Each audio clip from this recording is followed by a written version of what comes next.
जो भी कहते हैं कि मुगल सर्वशक्तिशाली थे, उन्हें कोई मात नहीं दे पाया, उन्हें केवल एक बार मेवाड़ की ओर ध्यान देना चाहिए। कहने को अकबर महान था, परंतु फिर भी आयु पर्यंत महाराणा प्रताप को कभी झुका नहीं पाया। इसके अतिरिक्त एक ऐसी भी घटना हुई जिसने मुगलों को उनके शिखर पर भी बता दिया कि वे शक्तिशाली हो सकते हैं परंतु अभेद्य नहीं। नमस्कार मित्रों, टीएफआई इतिहास एवं संस्कृति पर आपका हार्दिक स्वागत है और मैं अनिमेश पांडे आपको अवगत कराऊंगा देवार के युद्ध से, जिसने यह सिद्ध कर दिया कि महाराणा प्रताप का इतना मान और सम्मान क्यों है और कैसे उनके प्रभाव से ही भयभीत होकर 36,000 से अधिक मुगलों ने आत्मसमर्पण करने के लिए तैयारी पूरी कर ली।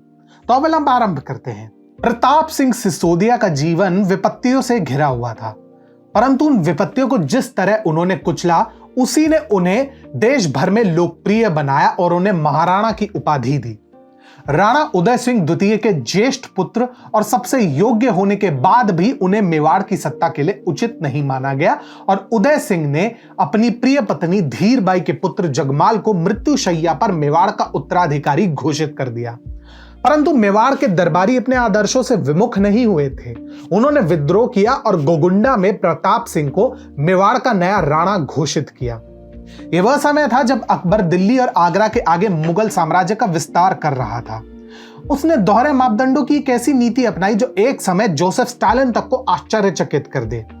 एक और वह जजिया माफ कर अपने आप को पंथ निरपेक्ष सिद्ध करना चाहता था, दूसरी ओर वह विभिन्न राजपूत शासकों से संधि के नाम पर उनकी पुत्रियों से विवाह कर अपने राज्य को और सशक्त बनाने में जुट गया।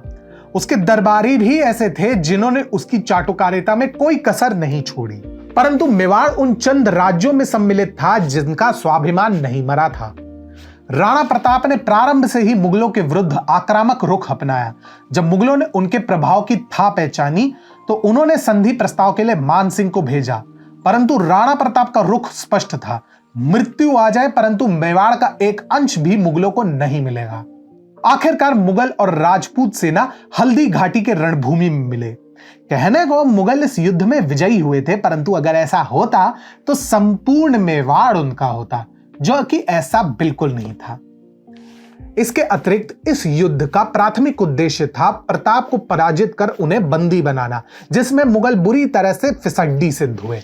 इस युद्ध ने प्रताप सिंह को महाराणा प्रताप में परिवर्तित किया, क्योंकि अब उनकी कीर्ति केवल राजपूताना तक सीमित नहीं थी। परंतु परिस्थितियां ऐसी बनी कि महाराणा प्रताप को कुछ समय वन में शरण लेनी पड़ी। कुंभलगढ़ के दुर्ग पर मुगलों ने कब्जा कर लिया था और उनके परिवार को कोई शरण देने को तैयार नहीं था, परंतु घास की रोटी खाकर भी उन्होंने अपना कर्तव्य पथ नहीं छोड़ा।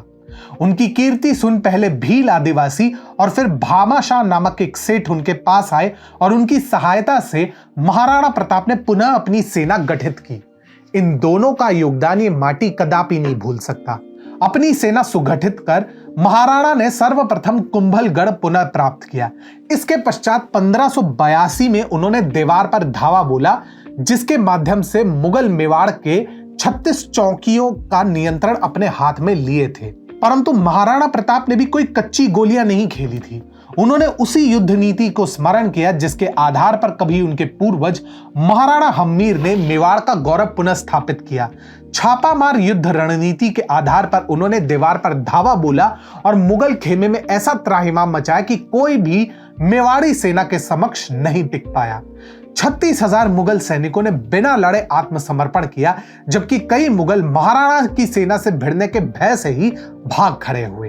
अगले 15 वर्षों में महाराणा ने लगभग समस्त मेवाड़ को मुगल साम्राज्य के चंगुल से छुड़ा लिया था, परंतु मंडलगढ़ और चित्तौड़ को वे अपने जीते जी नहीं छुड़ा पाए। परंतु देवार के युद्ध ने एक बात तो स्पष्ट कर दी थी, ना मुगल अविजित थे और ना ही वे कोई वीर समुदाय थे। आपको हमारा वीडियो कैसा लगा कमेंट सेक्शन में अवश्य साझा करें। जय राम जी की।